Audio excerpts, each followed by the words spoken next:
Hello and welcome to the Imprint Weekly Podcast. I'm John Kelly, Senior Editor of the Imprint, a daily news site covering child welfare and youth justice around the country. You can read all of our coverage at imprintnews.org or check us out on Facebook or Twitter at the Imprint News. You can also sign up on our homepage for our free weekly and monthly newsletters. And for professionals in child welfare and youth justice, subscribe to our Youth Services Insider section for a closer look at news on business policy and practice. The Imprint Weekly Podcast is also a member of the Safe Camp Audio Network. You can check out our show page and all of Safe Camp's other great podcasts at safecampaudio.org on the web or Safe Camp Audio on all social media. So usually we do a collection of headlines on the first Monday of every month on the podcast and talk a lot about what's going on Capitol Hill that impacts the fields of child welfare and youth justice and families. We're not going to do that today. I'm going to spend some time talking about a series we ran 5, almost 6 years ago. And then we're going to chat briefly with Grace Young Foster of the Inclusion Initiative about her upcoming leadership summit for people who have experienced foster care and adoption, which is a unique event because it really focuses a lot on older people who have experienced those systems. Before we get to both of those things, though, if you are interested in listening to me and some of our great reporters at the Imprint talk about Capitol Hill and White House coverage this week, you can join us on this Thursday at 10 a.m. Pacific Time, 1 p.m. Eastern, for a webinar we are calling Trump, Kids and Families Inside White House Watch. Imprint reporters will take you inside the newsroom for a look at their coverage of the many changes at the federal level under the new administration. Since taking office in January, the Trump administration has taken aggressive actions to reduce the federal workforce focused on child welfare and has terminated or frozen hundreds of millions of dollars in grants aimed at supporting youth in foster care or who are involved with the juvenile justice system. Meanwhile, Congress has begun to move on major cuts to Medicaid, while the Trump administration is poised to propose significant cuts to discretionary spending in 2026. Our reporters will share key highlights from this national reporting that the Imprint is calling White House Watch. You can join Trump, Kids and Families completely free on Thursday, November 6th, 10 a.m. Pacific Time, 1 p.m. Eastern. The link to register for free is in our show notes for this episode. On October 13th of this year, a Minnesota woman named Latonia Rolbiecki passed away at the age of 48 years old. She was a mother of 3, a grandmother, and a friend to many. I would not presume to call her my friend, but I knew her for a time, and I knew a lot about perhaps the worst thing that ever happened to her. Because in January 2020, after a good 6 or 7 months of following the story and reporting it out, the Imprint ran a series of stories called Latonia versus Chisago County about her quest to adopt her grandson, who in the articles we called Tavon, and there's no real need to bring his real name up now, so I'm just going to use that as I talk about what's happened here. She was not successful in that quest, and her grandson was adopted by a family that he is still with today. Latonia is biracial, as is her grandson. His adoptive family is white. I will say that news of her death hit me pretty hard. We hold ourselves out to a pretty high standard of objectivity at the Imprint, and I think I covered her case fairly and made a genuine effort to get everybody involved on the record, even if some parties did not take me up on that. But there's the story and then there's life. And, this is a woman who nobody ever disputed was a good mother in person, who took a really painful experience and became an advocate on behalf of other kin. And I always thought that the last thing I'd write about Latonia or talk to her about would be the experience of reuniting with her grandson after he turned 18 without any rules or restrictions imposed by the system or anybody else on them. Here's the last paragraph of our series. It's Latonia contemplating the worst as she awaited an appeals court hearing after Tavon's adoption was finalized. "He'll find me one day," she said, tearfully allowing herself to imagine the worst case scenario. "He'll find me eventually, and if it's 10, 20 years down the road, guess what? I'm going to be in the same boat, but I'll have to be fixing a lot more than just what we have to fix now." I'm going to drop a link to our series page in the show notes for this podcast, and if you just Google Latonia versus Chisago County, it comes up on a Google search. But I'll try to sum it up and then share why I think her story is such an important one. Latonia's grandson was born in 2016, born with drugs in his system and kept at the hospital because of that. His mother was not an option for after the hospital and would eventually have her rights terminated, as would Latonia's son, who a paternity test a few weeks after the child's birth would confirm what everybody believed already, which was that he was the father. Latonia put herself forward right away as an option to care for Tavon. And the idea early on was that both the baby and her son would live with her in her home as the case proceeded. But Chisago County, where the child was born, first went with a couple that it had come to rely on to foster babies, and that was John and Avery Bird. There were a lot of sliding doors moments in what happens between then and the winter of 2020 when this case ended for all intents and purposes. But maybe the biggest one occurs with a Chisago County caseworker driving Latonia's grandson to her house and notifying the child's mom on the way there in the car, who became incensed because she did not want Latonia to be caring for him. They had a personal animosity.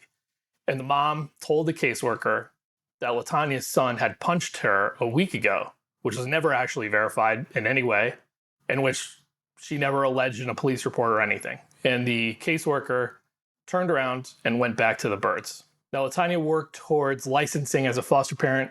Then there was a halt when Chisago County discovered a sealed CPS record that involved an incident where Latonia defended herself from an abusive partner, and another county had written that up as failure to protect. I would add that county sealed the record for a reason afterwards. Chisago never should have even had access to it, nor should it have factored into any decisions, but they erroneously told Latonia that it meant she couldn't foster. So she, for a time, stopped moving towards licensing. And later that would be corrected once Latonia had legal representation and she completed the training pretty quickly. In winter of 2017, now fully licensed, after both her son and her grandson's mom had their rights terminated, Latonia formally sought to foster and adopt Tavon. But the Birds had filed to adopt already, and a judge in Chisago County ruled that her grandson would stay with the Birds. So then in the spring of 2018, at the request of Tavon's guardian ad litem in the case, an independent clinician named Dina McMahon was brought in to basically just assess the case and give the court and the agency and everybody involved an assessment as to which home was right for Tavon. Again, I'm going to remind you here, Tavon is not the grandson's real name. That's the name we use in the series, and I'm just not going to bring up his name right now.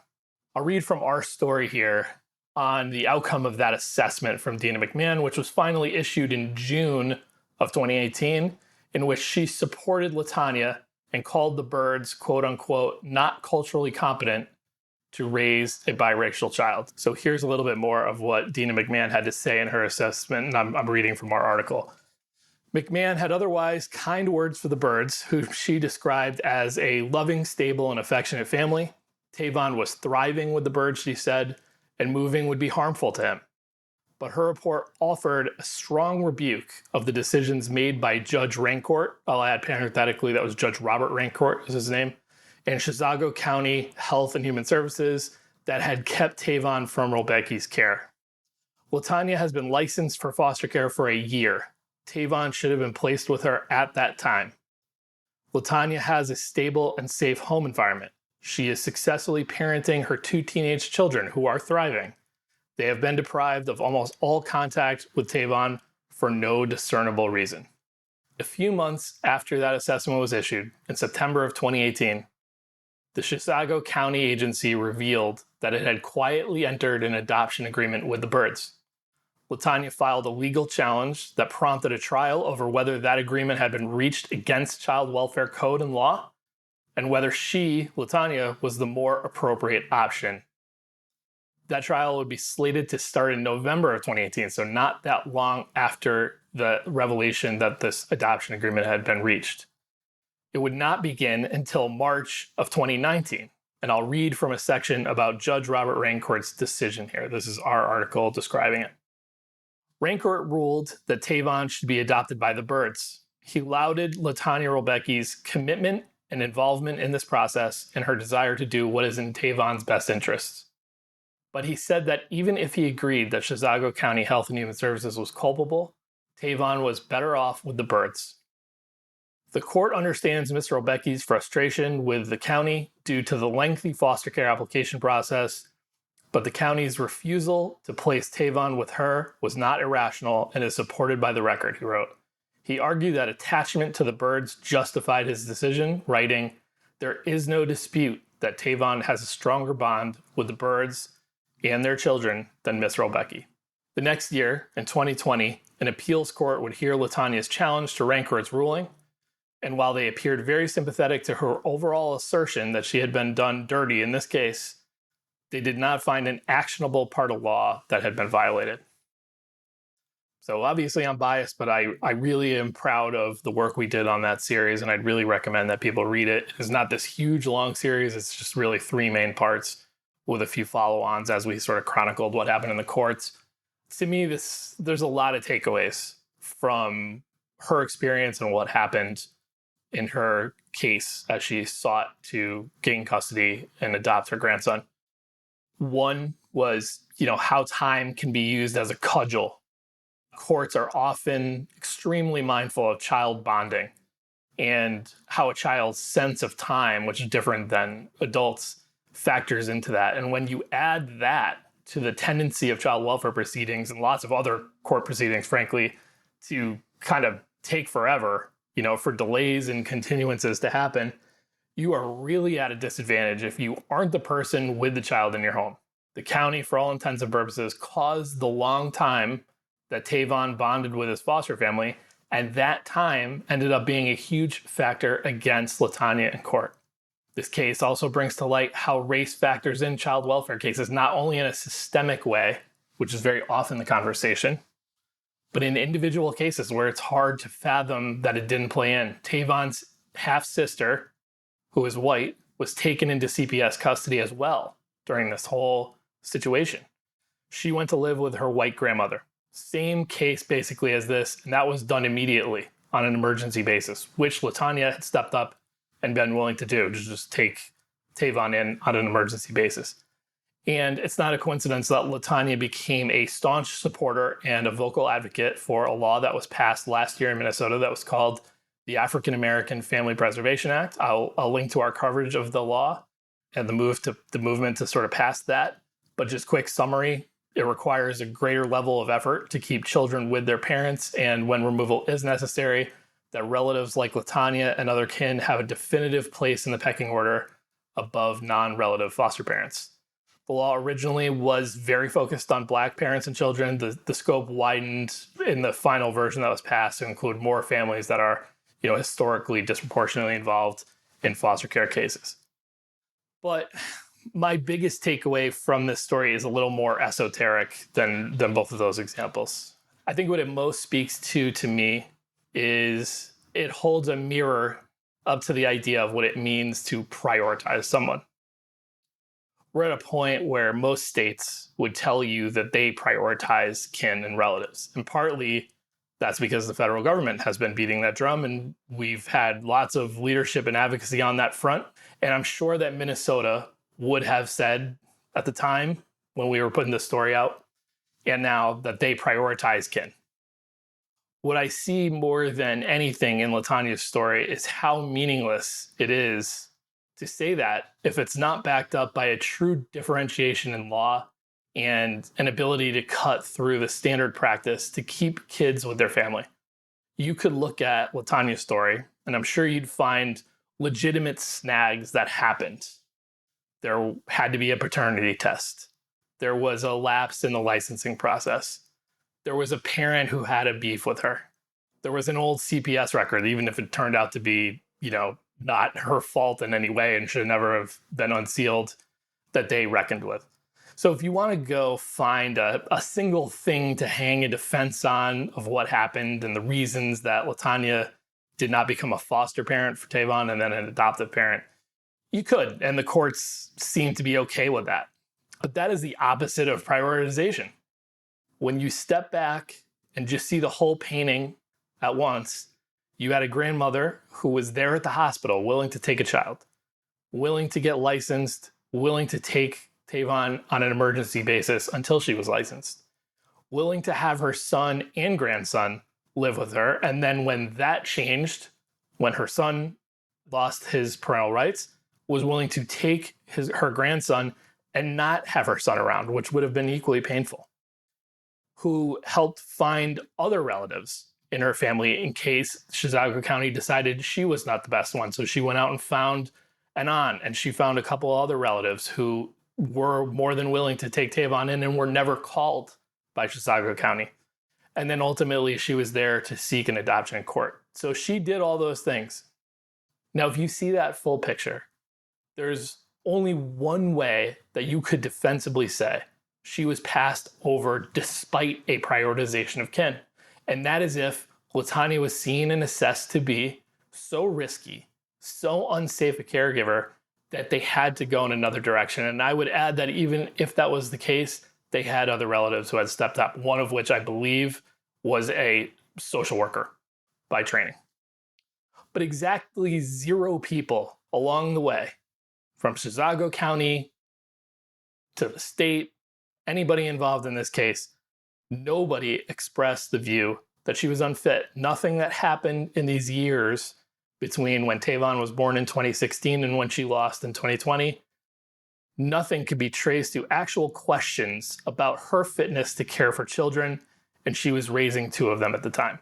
And when you factor that in, that you're talking about a woman who nobody had concerns could care for her grandson, you cannot say that the prioritization of kin is this impermeable ethic in the state of Minnesota. And I don't want to pick on them because I suspect that you could probably say the same thing for a lot of states. And I'll link to some reporting from more recent stories by our Sarah Tiano at the Imprint that really backs up that this is not a one-off situation. Tiano wrote about another relative who herself was a child welfare worker who was passed up by Minnesota as an adopter for her niece and nephew in favor of a foster parent seeking to adopt. I'll also add a link in the show notes to a really powerful piece from Jamie Fraser in USA Today, was published this month, about a grandmother in Texas who did have her grandchild placed with her and ended up losing custody to a foster parent after repeatedly pushing the system to do for her what it had already promised as they were planning this, getting her childcare that worked with her work and school schedule, and then getting some financial support as a caregiver. There's been a lot of energy around aligning the child welfare system more around relatives, things like developing a sensible path to approval, even when their homes might not meet certain foster parent standards that aren't related to safety, or bringing hidden foster care into the light, or financially supporting relatives on par with other caregivers. I think Latonia's story to me, and these other ones I mentioned, really point to the need for more of these efforts, but also a need for exploring how prioritizing kin becomes a fundamental ethic, not just a pursuit that is advanced in fractile policy and legislative changes. So Latonia, rest in peace. Condolences to her family and friends. I was proud that she let us at the Imprint tell her story, and I'm really sad that there wasn't another installment. We'll do a quick read, and then we'll come back with Grace Young Foster of the Inclusion Initiative.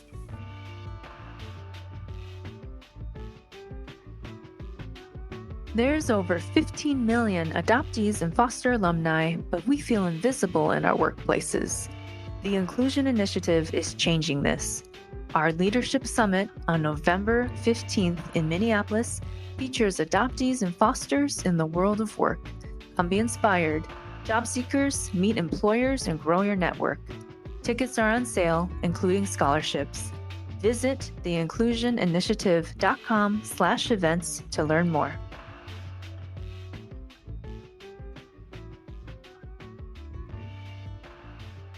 All right, we are joined by Grace Young Foster, founder and CEO of the Inclusion Initiative, to talk about an interesting National Leaders Summit she has organized for people who have experienced adoption and or foster care and the people in their lives. It's called Adoptees, Foster Alumni, and Our Allies, Our Future, Our Legacy, and it will be held on Saturday, November 15th in Minneapolis, Minnesota. You can go to theinclusioninitiative.com/events to check out more details on getting registered and getting out there, I'll put the link in our show notes for this podcast as well. Grace, thanks for joining us on the Imprint Weekly Podcast. Thanks for having me, John. It's a pleasure to be here. So we always make our guests, whether they're just here to talk about an event or whether they're here to talk to me for an hour about something, tell the folks a little bit about themselves personally. And I mean that in a fun way, not like the deep stuff, just to start off our show. So I'm going to need you to give me one favorite at least in these categories, and give me more if you want. Book, movie, TV show, musical group, or sports team. Like I said, you just got to give me one. You can give me all of them if you want, Grace. What do you got for the people? Oh, gosh. I mean, I don't know if this will be a huge shock to people. I'm Korean. K-pop Demon Hunters on Netflix right now. Big deal in our house. I have littles too. So you bet that I know all the songs right now. I think, and that has jumped well past the Korean community. Although props to you guys for getting that going. I mentioned to Grace before we started that I have my family in town, and my dad mentioned that he had watched that with his granddaughter. Okay. And I asked him, I was like, "So you've only seen it once?" "Yes." And I said, "How many times do you think she's seen it?" And he said, "At least 20. Yeah. So I think that's where we're at with K-pop Demon Hunters. Probably going to be the Halloween costume of the year. I'm guessing, with no knowledge internally. I'm just guessing that's going to be all over, right? Yeah, my daughters are like, we already got her the hairpiece for Rumi and the shirt and stuff. So yes. All right. Good luck with that. She's only 4. Yeah. So it's just Cool. like, wow, it's really taken over. Very cool. So, well, actually, before we get talking about your organization, what you built here, and what you're hoping for with the event, Grace just got off quite an interesting event of her own. We're featuring a discussion with a TEDx talker here. So, how did that go? What did you talk about? Give us the details. Yeah, no, thanks. It was an amazing experience. Being on a TEDx stage is always a huge honor. I was very proud to represent adoptees and fosters on that stage. And it's exactly what I talked about, is the need to shift the narrative of how we view and how we celebrate adoptees and fosters, and how we as individuals, but also as a community, can be empowered to essentially claim our futures and write our own futures. Because so many of us have had experiences, right, where things were decided for us on behalf of us without our voice. We had no agency, and we don't need to continue to let that impact how we decide what our life's going to look like. There's a huge amount of privilege in saying that, of course. Not everyone has the opportunities to always drive forward the futures that they want to create. And so we need to continue to support and resource people that don't have that kind of agency yet. But we as an entire community, we are empowered, and we can help each other continue to be empowered. And it's exactly why I built the Inclusion Initiative, and it's exactly why this event is happening. Yeah, well, that's a great segue. You're very skilled at this whole art of public speaking here. So your organization is called the Inclusion Initiative. You founded it, I believe, back in 2023. And obviously, one good thing about the time we're in is I guess I'm comparing it to when I started as a journalist covering things like child welfare and youth justice, is that there's much more of a fervent network of organizations working to champion the cause of and to support young people who have this lived experience. What did and do you want the Inclusion Initiative to be known for in this space? And what was your personal and professional experience that kind of led you into launching a nonprofit? Yeah, and we are a social impact company. We're not a 501c3 technically, just FYI. But the clarification, that is a big difference.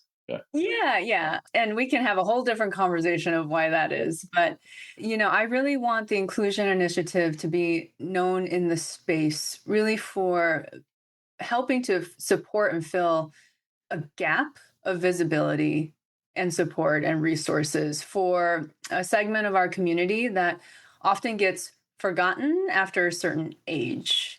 And there are never enough resources for young adults. There's never enough resources for people in the system or adoptees that are, within their family structure still. But when you are turning 30, when you're 40, I even have, 50 plus year olds in our community, there's nothing. And especially when it comes to how do we navigate these big life moments as adults? And for me specifically, it was career building, professional development, and legacy building as an adult with this lived experience and as someone who had quote unquote become successful, but there was nobody I knew around me in my professional life that had this lived experience that I could lean on as mentors or peers in the space, or, just have that community and not feel so alone as an adoptee or foster. I always felt like I had to hide it in the workplace. And so we wanted to fill that gap. And it's become, the mission has evolved to really being a platform of visibility, of narrative change, but also I want people to build opportunities and legacy and really build the life and career that they want. And you can't build legacy and wealth without the opportunities. And where do opportunities come? Often within the network that you have, and a network of people who see themselves in you. When you're working at X company, like for me, for example, when I was in Minneapolis and first starting my career, lots and lots of people that didn't look like me, that didn't share my background, that I was reporting to or, really relied on for career opportunities.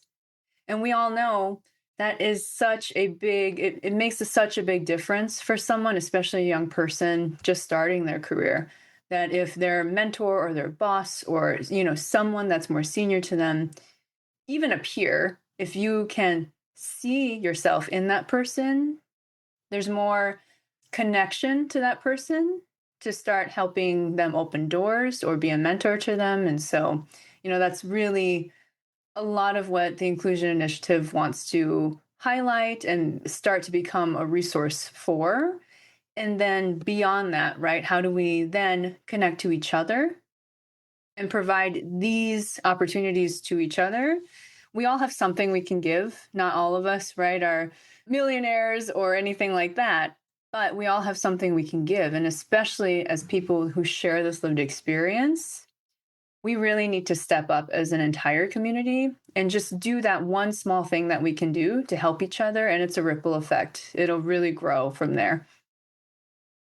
There is, albeit fractured one, but a bit of a predictable pipeline of how a young person, really who's like in that 18 to 24-year-old range, might find the organizations that want to support them or connect with them and other young people like them.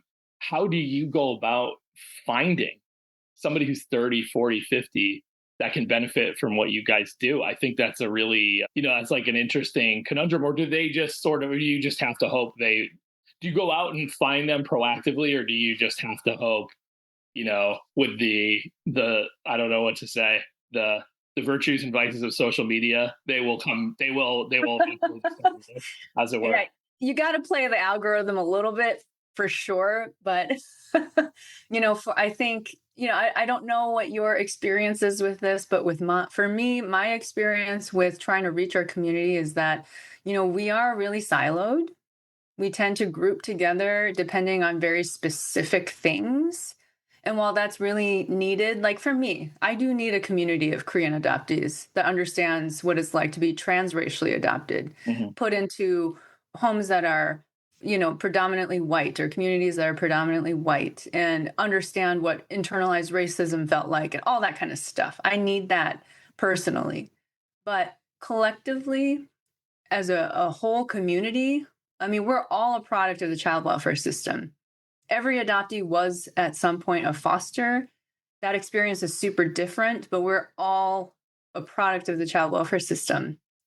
And for us as a collective, if we want these experiences to be better, especially for those currently in the system and those who will be in the system in the future, like the system's not going away.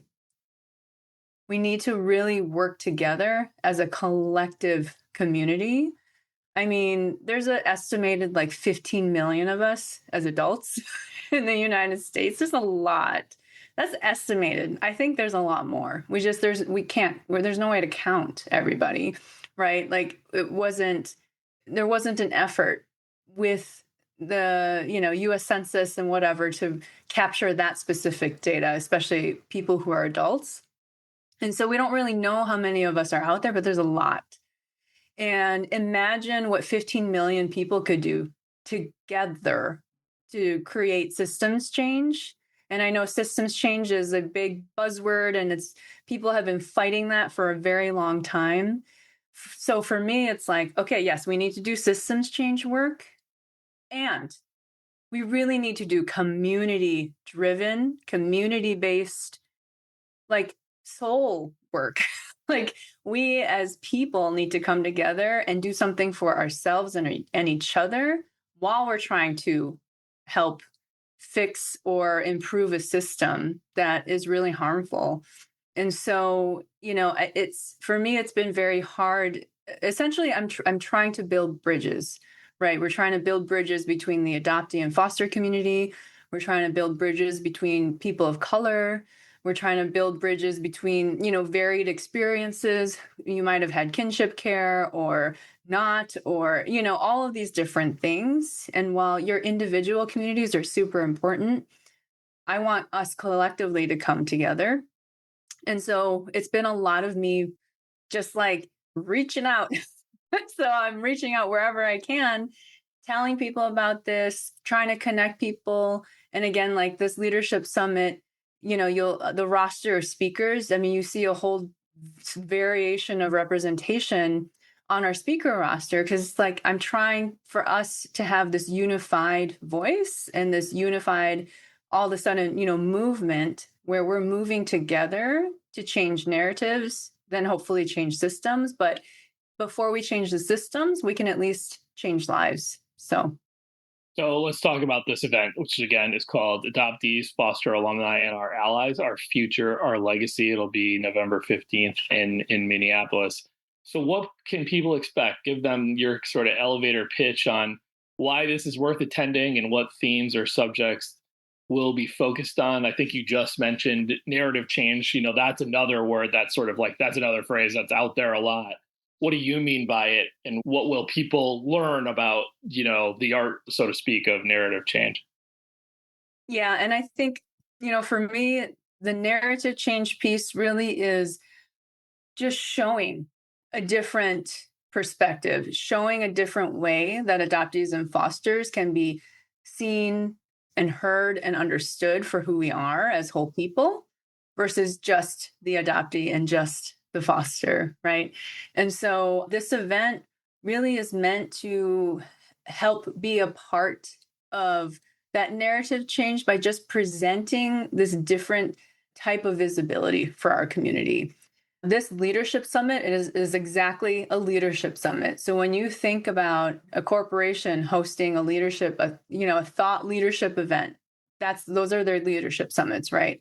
Thought leadership in the sector that they're in. This is exactly like that, but with adoptee and fosters as the thought leaders and the industry leaders in their fields. So we have adoptees and fosters representing tech founders, corporate executives, authors, mental health professionals, entertainers, media people. We have nonprofit leaders. And so all of these different types of thought leadership, right? All of these different types of industries, we're all coming together saying, hey, adoptees and fosters are actually leaders in these fields. Here we are. These are our faces.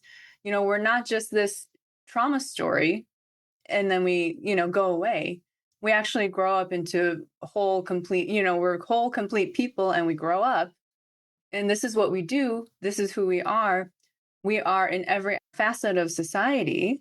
And it's time to start being inclusive about us, but also understanding and recognizing, right, that we need support and resources as well. And so this event is a series of panels. We've got a mental health leaders and authors panel. We have a corporate and founder and executive panel. We've got a media, storytelling, and narrative change panel. And then we have social impact and nonprofit panel. And these panels are filled, again, with these industry leaders. And I think the attendees will recognize some of these names. Like we've got Patrick Armstrong from the adoptee world. We have Cameron Lee Small from the adoptee world. We have Galen Elmore from the foster world. We have Wong Murphy, who's the founder of Foster Advocates and the new leaders of Foster Advocates. And so, there's a lot of different, again, representations of who we are and what perspectives we bring to the table. It's going to be a super interesting day of just like hearing thought leadership, essentially, and hearing how these leaders who are adoptees and fosters, their vision for our future, what they want to see in the world of work, what they want to see our communities do to come together and provide more economic opportunity, more economic mobility. We're going to talk about legacy building and what that means as adoptees and fosters, especially for those that don't have any legacy to build on, right? We're the first ones in our entire bloodline, right, that we know of, right? And so things like that is going to be a part of the conversation. We also have resources for job seekers. The Inclusion Initiative, we focus on the world of work. There's a lot of job seekers right now. And adoptees and fosters, there's unique challenges when you're a job seeker or when you're within jobs, right? There's unique challenges that we face. And so at this particular event, though, we have career sponsors and volunteers who are going to do resume reviews, help with interviewing tips and practice, just things that are going to be unique to how we would approach it through our lived experience lens and just the challenges that we face that others might not. We'll have the opportunity, right, to actually get support in this event. We're going to have a lot of community partners that are going to be tabling at this event, just talking about their work, showcasing themselves as fosters and adoptees, like what they've been able to accomplish. So being a really bright light, especially for young people that are coming, so young professionals or early career professionals. And we're going to have a DJ. We're going to have a comedy set. So just some fun and levity in this event as well. Again, it's just something you would see like any corporation hosts for their employees. But as adoptees and fosters, we don't get that. We don't get events like that. But here we are. The Inclusion Initiative, we wanted to provide it. And we're so fortunate to have pulled together the resources to be able to do it, thanks to our amazing sponsors and partners. And so I also want to just throw out there as well that, barriers to entry is a big deal in our community. A lot of times, a lot of us experience roadblocks or gatekeeping where we can't afford the events or we're not invited to certain events, and so this is really open to everyone. But in order to provide access to everyone, we've created what's called a scholarship ticket. It's a no questions asked, no application needed, no justification needed, to where, you're not being asked really personal questions, right? You can just claim a scholarship ticket, which provides you free entry into the event just because you need it. And so this is something that we're really happy to be able to provide, because so often, I know as a young person, for me, this is something I would have never been able to attend. Like a cost of a ticket would have been a barrier for me. So we've removed that barrier. And we want to invite everyone that wants to come into this space. Once again, that National Leadership Summit is called Adoptees, Foster Alumni, and Our Allies, Our Future, Our Legacy, November 15th in Minneapolis. Check the show page for a link to check that out. Grace Young Foster, CEO of the Inclusion Initiative, thanks for joining us on the Imprint Weekly Podcast. Thank you, John. Thanks so much.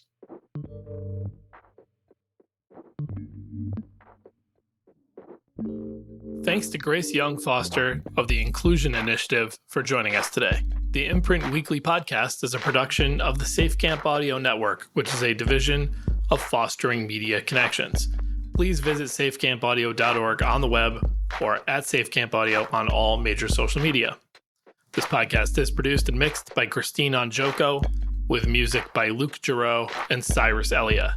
If you enjoyed this episode, we would love it if you would consider subscribing or giving us a 5-star rating on Apple, Spotify, or wherever you download your podcasts. And we would greatly appreciate if you would consider supporting our work here on the podcast and in print. Small donations from our listeners and readers go a long way towards helping us grow and cover more great stories in child welfare and youth justice. To support us, it is very easy. Just visit imprintnews.org/donate. You can follow The Imprint on Twitter and Facebook by searching the handle @TheImprintNews, and you can visit us on the web at www.imprintnews.org, and you can email us at tips@imprintnews.org. I'm John Kelly, and we'll see you next week.